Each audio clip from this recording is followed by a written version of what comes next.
ఆగండి భయ్యా. భయ్యా ఏంటి భయ్యా మీరు?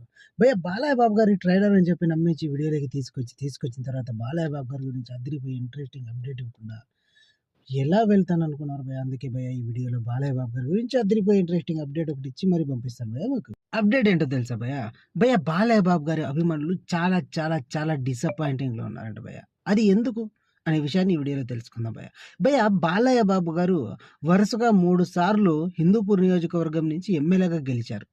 సో, గెలిచిన తర్వాత ఈసారి ఖచ్చితంగా మంత్రి పదవి వస్తుందనేసి అయితే చాలామంది ఆశించారు భయ్యా బాలయ్య బాబు గారి అభిమానులు.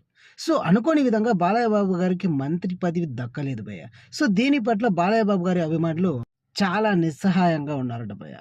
అందులోనూ బాలయ్య బాబు గారు ప్రతిసారి ఆఖరికి రాష్ట్రం మొత్తం వైసీపీ గెలిచినా బాలయ్య బాబు గారు మాత్రం హిందూపూర్‌లో గెలిచి తన సత్తాను చాటుకున్నారు. అలాంటి బాలయ్య బాబు గారికి మంత్రి పదవి దక్కకపోవడం చాలా చాలా చాలా అమానుషం అనేసి అయితే చాలామంది అభిమానులు చెప్పుకుంటున్నారు భయ్య.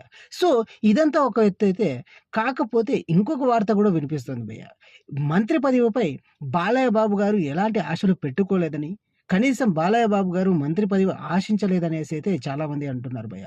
సో, బాలయ్య బాబు గారికి మంత్రి పదవి వచ్చినా తనకు చేసే ఆసక్తి లేదనేసి అయితే చాలామంది చెప్పుకుంటున్నారు భయ్య. సో, దీన్ని బట్టి చూస్తుంటే బాలయ్య బాబు గారికి మంత్రి పదవుల పైన ఆసక్తి లేదు. కాబట్టే బాలయ్య బాబు గారు మంత్రి పదవిని ఆశించలేదు అనేసి అయితే సోషల్ మీడియాలో వార్తలు వస్తున్నాయి భయ్య. ఇక వేరే వైపు చూస్తే బాలయ్య బాబు గారి అభిమానులు మాత్రం మంత్రి పదవి దక్కకపోవడంపై చాలా అసంతృప్తిని కూడా వ్యక్తం చేస్తున్నారు భయ్య. భయ్య బాలయ్య బాబు గారికి మంత్రి పదవి దక్కకపోవడం మీకేమనిపిస్తుందో కామెంట్‌లో తెలియజేయండి భయ్య.